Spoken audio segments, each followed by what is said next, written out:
আসসালামু আলাইকুম প্রিয় শিক্ষার্থীবৃন্দ। আমরা আজকের ক্লাসে দেখব শুধুমাত্র ন্যান্ড গেট ব্যবহার করে কিভাবে এক্স অর গেট বাস্তবায়ন করা যায়। আমরা জানি ন্যান্ড গেটের তৈরি করতে গেলে অ্যান্ড গেটের সাথে একটা নট গেট যুক্ত করতে হয়। পাশের চিত্রে আমরা যেটা দেখতে পাচ্ছি, তো ন্যান্ড গেটের সাথে ন্যান্ড গেট তৈরি করতে গেলে একটা অ্যান্ড গেটের সাথে নট গেট যুক্ত করে হয়, অর্থাৎ এ বি নট। এখানে লক্ষণীয় যে এ এবং বি এর সাথে কিন্তু কোনো যোগ চিহ্ন থাকবে না এবং উপরে একটা নট থাকবে, তাহলেই কেবলমাত্র আমরা সেটাকে ন্যান্ড গেট দিয়ে বাস্তবায়ন করতে পারবো। অর্থাৎ ন্যান্ড গেটের ক্ষেত্রে একটা অ্যান্ড গেট থাকবে এবং একটা নট গেট থাকবে, তাহলে এটাকে আমরা ন্যান্ড গেট বলতে পারবো। তো এক্স অরের ক্ষেত্রে আমরা যেটা দেখতে পাই, এক্স সমান সমান এ এক্স অর বি, এটাকে যদি আমরা মৌলিক গেট দিয়ে বাস্তবায়ন করতে চাই, মৌলিক গেট হচ্ছে A not B plus A B not. X or গেটের ক্ষেত্রে আমরা জানি এ এক্স অর বি সমান এ নট বি যোগ এ বি নট। অর্থাৎ যদি আমরা মৌলিক গেট দিয়ে বাস্তবায়ন করতে চাই, তাহলে আমাদের এই সমীকরণটা ব্যবহার করতে হবে। মৌলিক সমীকরণে প্লাস চিহ্ন থাকলেও আমাদের কিন্তু ন্যান্ড গেটে কিন্তু কোনো প্লাস পাবো না, অর্থাৎ এ এবং বি গুণ আকারে থাকবে, তার উপর একটা হোল নট থাকবে। তাহলে এখানে কিন্তু আমাদের এই প্লাস চিহ্নটা সরাইতে চাইলে অবশ্যই আমাদেরকে ডি মর্গানের সূত্র ব্যবহার করতে পারে।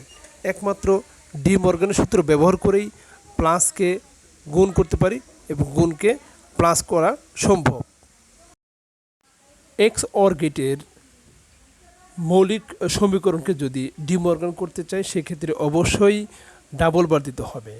তো আমরা জানি এ ডাবল বার সমান এ, অর্থাৎ A not B plus A B নটের উপর যদি ডাবল বার দিই, সেক্ষেত্রে ডি মর্গান সূত্র অনুসারে এ বার বি প্লাস এ বি বার, এবং দুইটা বার যে রয়েছে এর নিচের বারটা দিয়ে আমরা ডি মর্গান করলে যোগের পরিবর্তে গুণ আসবে এবং হোল বারটা কী হয়ে যাবে, আলাদা হয়ে যাবে, এবং উপরের যে বারটা সেটা কিন্তু রয়ে যাবে।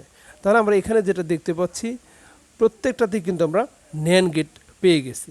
তো এক্ষেত্রে অবশ্যই ডি মর্গানের সূত্র অনুসারে এই কথাটা নোট আকারে দিতে হবে।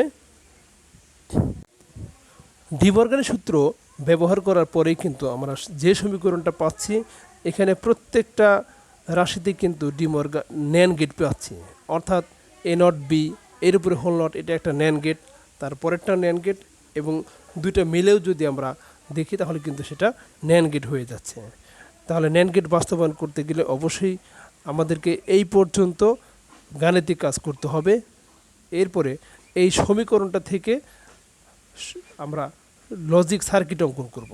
তো লজিক সার্কিট অঙ্কন করার জন্য যেহেতু ইনপুট হচ্ছে দুইটা, এ নেব এবং এ নট যেহেতু রয়েছে, বাট এই নট গেটটা অঙ্কন করতে হবে কিন্তু ন্যান্ড গেট ব্যবহার করে। তো এ ইনপুটের সাথে একটা ন্যান্ড গেট ব্যবহার করে আমরা নট তৈরি করলাম, এই নট। একই রকমভাবে বি ইনপুটের সাথে আরেকটা ন্যান্ড গেট ব্যবহার করে, যেটা নট হিসেবে ব্যবহার হবে, বি নট তৈরি করলাম।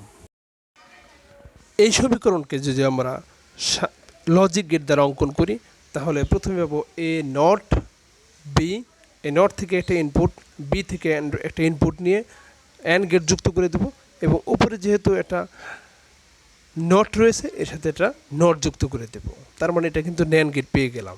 তারপরের যেটা রয়েছে এ বি নট, অর্থাৎ এ থেকে একটা ইনপুট নিয়ে আসবো এবং বি নট থেকে একটা ইনপুট নিয়ে আসবো।